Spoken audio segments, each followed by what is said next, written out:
إسرائيل وبعثنا منهم 12 نقيبا وقال الله إني معكم لئن أقمتم الصلاة وآتيتم الزكاة وآمنتم برسلي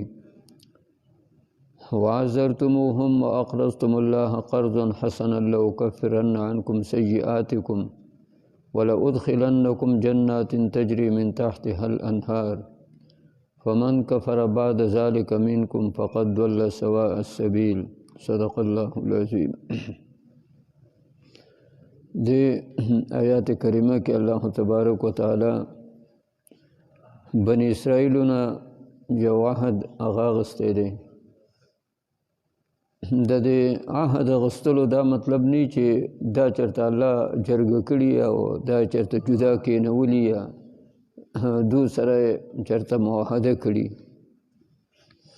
د عهد اغستلو مطلب دا دی چې کله د هر وخت پیغمبر د هغه چې چا کلمه ویله نو هغه دا عهد او پیمان الله سره کړي چې ستا چې کوم حکم یې هغه به موږ منو. دا موږ چې کومه کلمه ویو لا اله الا الله محمد رسول الله نو دا کلمه ویل زمونږ یو وعده ده، زمونږ یو عهد دی چې دې کلمه کې چې کوم خبرې دي موږ به د دې په ماتحتی کې او د دې په تحت کې به خپل ژوند هغه تېرو. دا معنا تاسو ته هر ځای کې دا تبلیغ والا هغه ذکر کوي چې د اول جز د کلمې د هغې مطلب دا دی چې د الله چې کوم حکمونه دي هغه حکمونه هغه به موږ منو، او د دویم جز د هغې کوم مقصد چې دی هغه دا دی چې دا ژوند به په خپل مرضا باندې په خپل طریقه باندې هغه نه تېرو، دا به د نبی کریم صلی الله علیه وسلم په طریقه باندې او د هغه په اسوه باندې به دا ژوند هغه تېرو. نو د اول جز کې د الله تعالی ټول احکام او په د دویم جز کې د هغه احکام د هغې په کومې طریقې سره چې موږ ته نبی کریم صلی الله علیه وسلم ښودنه کړله په هغې طریقې هغې سره هغه احکام هغه په ځای باندې هغه راوړل. لکه اوس دا مونځ دی د دې موږ ته نبی کریم صلی الله علیه وسلم طریقه هغه چې ښوله چې قبلې ته به مخ کوئ، اودس به کوئ، جامه به پاکئ، ځای به چې هغه پاکي. نو چې اوس په دې طریقه باندې یو سړی نه کوي یا د قبلې ته نه مخ کوي، مشرق ته مخ کوي، جنوب ته مخ کوي، شمال ته مخ کوي، یا اودس نه کوي یا هغه ځای پاک نه دی، نو ده که هر څو رکعتونه وکړل او هر څو مونځ هغه ده وکړ نو دا نه قبلیږي. نو دغه شان الله تعالی د موسی علیه السلام د قوم نه چې بني اسرائیل دي د هغو نه یو عهد و پیمان هغه یې اخیستی و چې لئن اقمتم الصلاة وآتیتم الزکاة وآمنتم برسلي وعزرتموهم واقرضتم الله قرضا حسنا.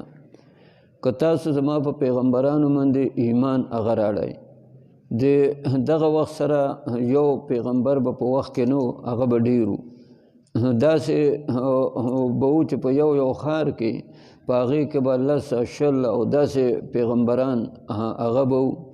د نبی کریم صلی الله علیه وسلم چې کله مبعوث شوی دی نو نبی علیه السلام په خپلې زمانه کوم یو او تر قیامته پورې بیا بل پیغمبر هغه نشته. که عیسی علیه السلام راځي نو هغه به د یو امتي په حیثیت سره هغه به راځي، د پیغمبر په حیثیت هغې سره به غني او هغه چې کوم فیصلې کوي 40 کاله هغه به حکومت کوي او هغه به د مسلمانانو دغه وخت سره د ټولو هغه به امیرالمؤمنین به هغه به فیصلې په قرآن او په حدیث هغې باندې به هغه کوي او الله به هغه ته الهام چې دی نو کوي، په هغه الهام په ذریعې سره هغه به هغه فیصلې کوي. نه به دی چې پلانکې کتاب راواخلی هغې کې څه دي یا پلانکې کتاب راواخلی هغې کې حدیث څه دی دې باره کې.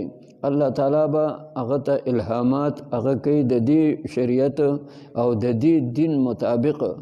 نو 40 کاله هغه به دغه حکومتي واده به کوي، جهاد کې به کېږي، بیا به د هغې نه وروستو د انقلابات هغه به راځي او بیا به ورو ورو د دنیا د هغې د ختمولو د هغې د ختمېدلو د هغې اسباب هغه به جوړیږي. نو دغه وخت سره پیغمبران هغه به په یو یو ښار کې هغه به ډیرو. نو دی وجه نه الله تعالی دوی ته ووایي چې وآمنتم برسولي، زما په پیغمبرانو به تاسو ایمان راړئ. بیا د دې پیغمبرانو د دوی به امداد کوئ، وعزرتموهم، د دې پیغمبرانو امداد به کوئ چې دو درته څه وایي هغه خبرې هغه به منئ. که د جهاد درته وایي جهاد له به ځئ. واقرضتم الله قرضا حسنا، او الله له به ښه قرض هغه ورکوئ. د ښه قرض مطلب دا چې د الله په لار کې به خرچه کوئ. کله چې تاسو د الله په لار کې خرچه کوئ نو دې ته الله قرض ویلی. لکه څنګه قرض هغې باندې څوک سټ نه چې هغې باندې مټکر کېږي نه. نو که دغه شان د الله تعالی په لار کې تاسو د خرچې هغه وکئ نو تاسو له به د دې اجر او د دې عوض هغه به میلاویږي. نو د دې عهد و پیمان چې دو نه الله تعالی اخیستی و د هغه کلمې په ذریعې سره، نو الله ورسره بیا څه وعده کړې ده، لأکفرن عنکم سیئاتکم، تاسو نه که دا واړه واړه ګناهونه هغه چې دی نو هغه کېږي نو دا ګناهونه دا به الله تعالی وایي زه درته معاف کوم. ولأدخلنکم جنات تجری من تحتها الانهار، جنتونو کې هغې که به زه تاسو هغه داخلوم. لیکن دغه عهد و پیمان چې الله تعالی د دونه هغه اخیستی نو په دې عهد و پیمان باندې دو ټینګ پاتې نشده. د پیغمبرانو مخالفتونه یې وکړه، پیغمبران هغه دو شهیدان کړه. داسې وخت هغه یو وخت هغه په دو باندې هغه راغلی او یو بدبختي وه د دو چې په یو ښار کې حدیث کې راځي چې 3 او 4 پیغمبران دا په یو وخت کې دو شهیدان کړه. بیا د هغو اصحاب د هغو کوم منونکي چې مقربینو چې اصحاب ورته ویلی کېږي نو هغو د خلقو ته ووایي چې تاسو بد وکړه. نو چې دا چا ورته ویلو تاسو بد وکړو دا ښه ونه کړه نو هغه 8 کسانو، هغه 8 کسان هغه یې ما شهیدان کړه. او دا دومره مرګونه دا په یو ښار کې هغه وشلو د پیغمبرانو او د اصحابانو. او حدیث کې راځي چې بازار د معمول مطابق هغه چلیده. دا بدبختی وه چې د دو دا مرګ دا ورته بلکل څه شی هغه نه ښکارېده. لکه څنګه چې په بازارونو کې قصابان ساوري حلالوي، چرګان چې دی نو حلالوي، د هغې هېڅ هغه اثر هغه په بازار باندې نه پرېوځي. نو دقه شان هغه د پیغمبرانو د هغو د هغه منونکو د هغو د هغه شهادت په دې خلقو باندې هېڅ پروا هغه نه وه او معمول مطابق بازار هغه چلیده. په ښار کې یا په بازار کې چې یو مړی وشي نو ټول بازار متاثر شي، خلق دکانونه بندوي، هغه ځای کې هغه راغونډېږي راجمع کېږي. لیکن دغلته دا دومره مرګونه هغه وشله او په دې باندې د خلقو هېڅ پروا هغه نه وه. نو داسې یو بدبختي وه په دو کې. نو دو چې کله دا عهد و پیمان دی چې دی نو هغه مات